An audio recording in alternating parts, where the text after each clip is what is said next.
Mon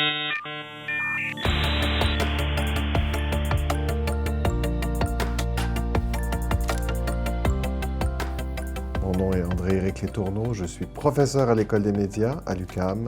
Je suis membre chercheur chez Hexagram, qui est un centre de recherche affilié à un réseau de recherche international. Le centre de recherche Hexagram UQAM est affilié donc à ce réseau plus large.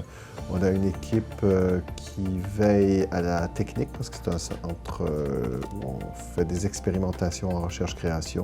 Et le réseau, quant à lui, est constitué d'une équipe qui s'intéresse davantage à la production du savoir publié et à la promotion de la recherche. Hexagram, à l'origine, est un centre et un réseau dédié à la création en numérique, en recherche-création numérique, mais dont les activités s'étendent aux arts technologiques en général, parce que dans tout objet numérique, ou presque tous les objets numériques, il y a une part d'analogique. Alors, Hexagram couvre à la fois des projets qui nécessitent d'importantes infrastructures en termes de numérique, ou parfois des moyens très modestes qui peuvent être soit numériques, soit analogiques. Un des projets, par exemple, serait le ministère des Affaires et Patentes humaines, animales, végétales et élémentaires.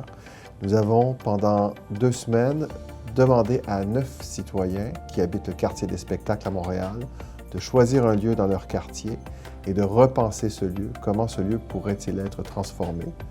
Et après cette enquête, nous avons créé une appli où, ensuite, en se promenant à travers la ville, à travers ce quartier plutôt des spectacles, on peut arrêter à chacun des lieux et, à travers l'écran du téléphone, observer la réalité alternative qui a été proposée par chacun des participants. Ce sont des gens d'horizons très, très variés qui ont chacun apporté leur contribution pour réimaginer ce quartier, pour créer ensuite cette appli qui nous permet de visiter le quartier tel qu'il a été réimaginé par ces personnes. Il y a un usage intéressant qu'on peut faire du numérique. Il y a aussi un mésusage qu'on peut faire du numérique. Toute technique comporte des dangers.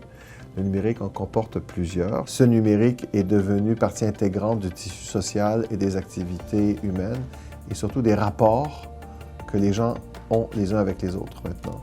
Alors pour moi, c'est essentiel que les citoyens, et via les artistes, se saisissent de ces technologies-là pour en faire quelque chose qui vienne d'eux et ne pas laisser aux GAFAM le soin de décider à notre place la façon dont on devrait faire usage de ces technologies numériques.